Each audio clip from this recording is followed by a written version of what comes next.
Hello everyone, I'm Captain Logan and welcome to my Captain's Log.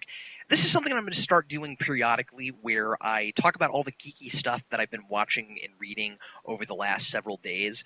I get a lot of requests for things that to review that I just don't have time to do a full scripted review of.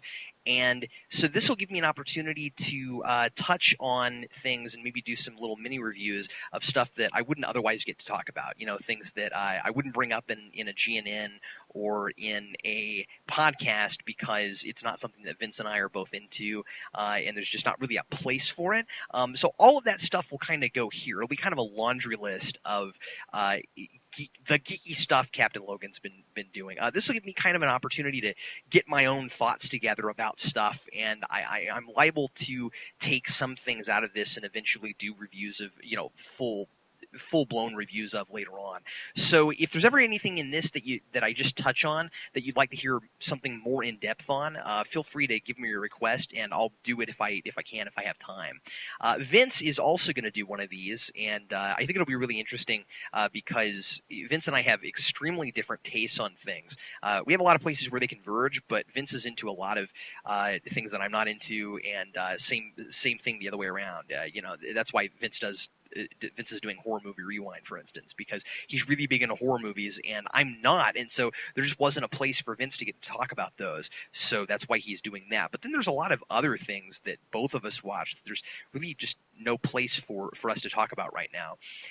I'm not especially comfortable just talking into a microphone like this, so forgive me. Hopefully I'll get better at it. That's part of why I'm doing this also, because I know a lot of viewers like that sort of thing, and so this will be just sort of me talking to you more off the cuff and more of kind of a laid back, you know, non-rehearsed sort of thing.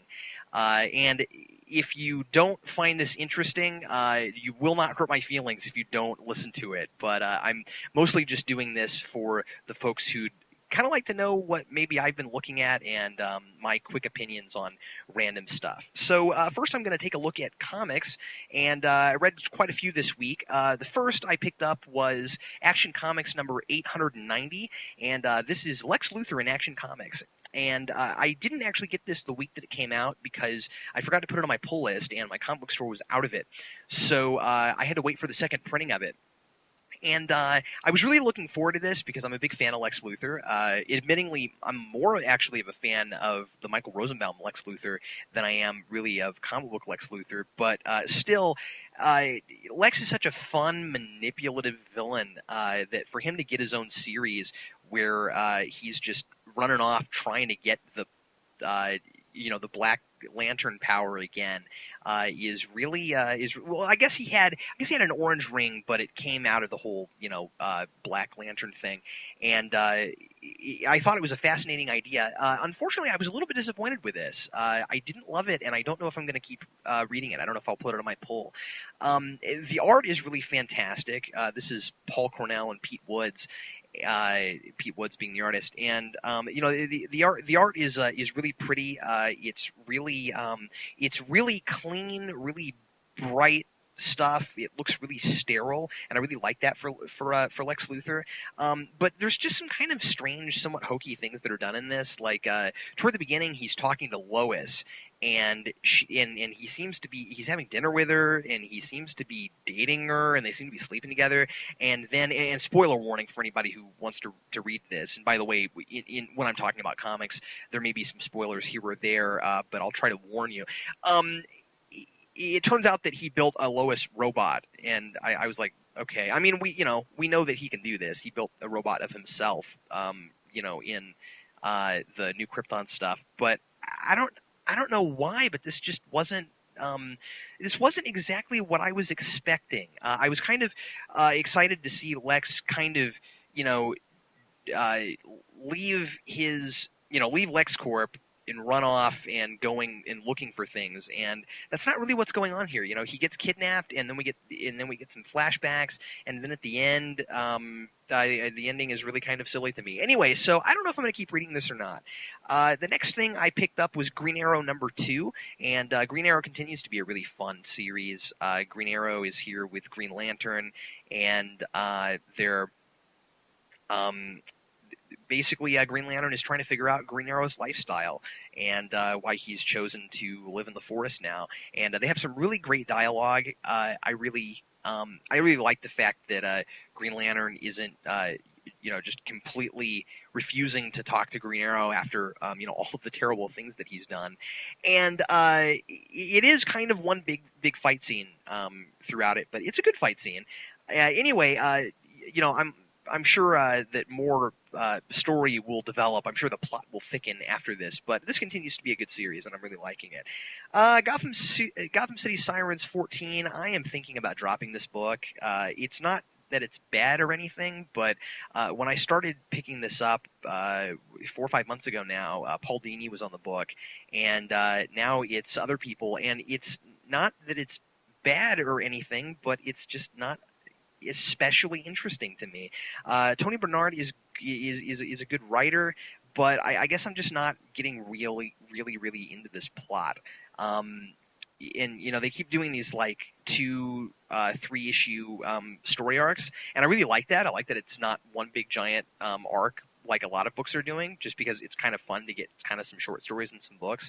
But this is Poison Ivy meeting up with some kind of like scary alien plant creature, and they're gonna like take over and stuff. And when you get one of these that isn't especially appealing to me, then I'm just kind of waiting for the next arc. And the sad thing is, I had the same reaction to the arc before this.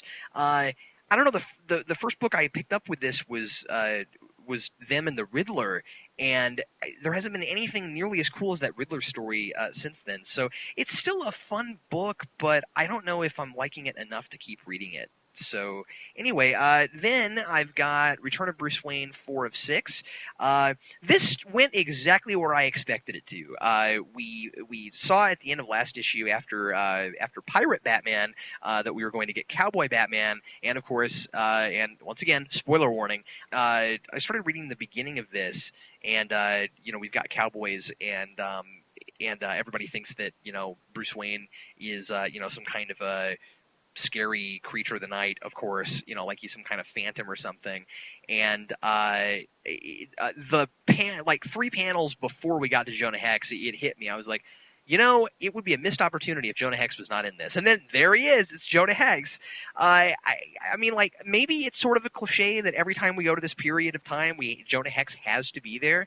But I thought of that afterwards. Like, if Jonah Hex hadn't been there, I think my reaction would have been, well, where was Jonah Hex? So I think it was good that he was there, and I enjoyed this quite a bit. I'm not going to talk about it much, but it was decent. I do one thing I will say though is that I like that Bruce Wayne's costume is very Zorro-like, because that's neat and ironic. Then Punisher Max number 9. I am continuing to love this series, and if you're into especially like dark humor and this kind of rough Max kind of stuff, but with really interesting stories, do get into Punisher Max. So Bullseye is continuing to try to get into the mind of the Punisher, and in this issue, man, it is turning out that he is way more insane than I even expected.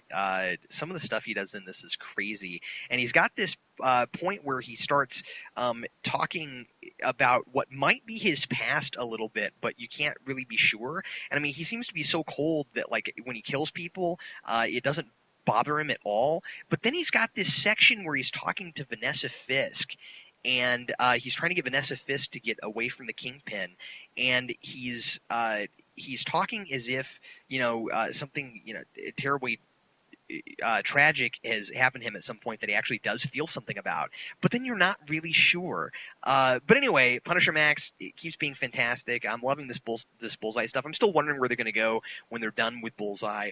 But seeing Bullseye, because in this, Bullseye isn't just obsessing about trying to get into the mind of the Punisher. Now he's gotten enough into the mind of the Punisher that he's nearly worshiping the ground he walks on, and he's even got this place where he says, I can't believe I get to kill you. That's creepy, but so neat. Anyway, so still loving that. And finally, I want to talk about Superman Batman Annual number 4. Now, this came out a couple months ago, and I didn't manage to find it at my comic book shop when it came out, and kind of forgot about it. And I was out of town a couple weekends ago, and I found it in a really neat comic book shop in Ames, Iowa. And I went ahead and picked it up because I've been reading the Batman Beyond mini, which, by the way, I've really been liking. And this is Batman and Superman Beyond. It's a one shot because it's an annual, so it's a one shot story. And this was so bittersweet for me because I really liked a lot of the elements of the plot, but I thought that it had a really unfortunate, inconsistent ending. And I am going to spoil the ending because I can't really talk about this without doing that. So if you want to read Superman Batman Annual number 4 and you haven't yet, make sure you do that before you listen to this part. Anyway, so you got Batman, Terry McGinnis, and he's figured out. He and Bruce Wayne have figured out that all these people from Metropolis have come into Gotham and are peddling drugs on the street, and they're drugs that are laced with kryptonite. And we discover that Superman has let Metropolis completely fall to pieces. Like it's nearly as crime-ridden, or maybe even as crime-ridden as Gotham is, and it's mostly drug trade. And Lex Luthor runs the whole thing with an iron fist now. It's all run on. He's got everybody all doped up on drugs, and they're all kryptonite laced, so that Superman can't get close to anybody. He can't walk the streets without feeling bad. And Lex has taken over the Fortress of Solitude, and he lives there. The thing is, Superman. At first, we wonder why Superman has let the whole place fall to pot, and then it turns out that he was mind controlled by Starro for a bunch of years, and I guess Lex had something to do with that also. And I don't know if that was a callback to something that I don't know anything about, or if that was just backstory they threw in this. But because I'm not sure exactly how he even got out of that mind control. But suffice it to say, Superman and Batman, Superman and Batman Beyond, Terry McGinnis, team up and end up pretty easily strong-arming Lex at the end and fixing everything. And I did think it was a little too easy, though. Like I said, I liked a lot of elements, of the plot. The thing with the kryptonite drugs was neat. They throw Lex into the Fortress of Solitude. I thought that was pretty cool. But what I really, there were two things Superman did that I really didn't like, that felt totally inconsistent both in the book and for Superman. The first was that toward the beginning when we see Superman, he's got a narration box that says that whatever he has to do, whatever it takes, he's going to fix Metropolis. He's going to fix his city. And then at the end, once Lex has been dethroned, he just leaves. And I'm thinking, well, okay, so yeah, you stopped Lex, but that doesn't mean that suddenly Metropolis is just going to be fine. Like, it just seems to me like he'd still have some work he'd want to do in helping to put the city back together, because he seemed really really upset about what he had let happen, and it was like he felt guilty about it. And then at the end, he's like, well, I'm just going to go find some planet I've never been to, and I'm going to go fly into space and go there. And I didn't like that for Superman. I didn't think that was consistent with his personality. And the other thing that was really bizarre is they throw Lex into the Phantom Zone, which, again, I thought was really neat. And they show us some of the people that are in the Phantom Zone, including Zod. And Superman tells Terry McGinnis that he is giving him the power to decide what to do with these criminals. And he says, whatever you do, make sure Lex Luthor never leaves the Phantom Zone. Now, anyone else in the Phantom Zone, as soon as Terry McGinnis has decided that they've learned their lesson, he is completely within his rights to let them out of the Phantom Zone, but never release Lex Luthor. So I don't understand this, but apparently, according to Superman, Lex is worse than Zod. I found that hard to believe, and I thought it was kind of bizarre. It's like, yeah, go ahead and let Zod out. The guy with Kryptonian powers who could totally take over the world all by himself without any problem at all. And I don't know. I'm not exactly sure if this is within mainline continuity or not, but if it's supposed to be, what about that whole New Krypton thing? Anyway, I will do another part of this, and I'll talk about movies and TV shows.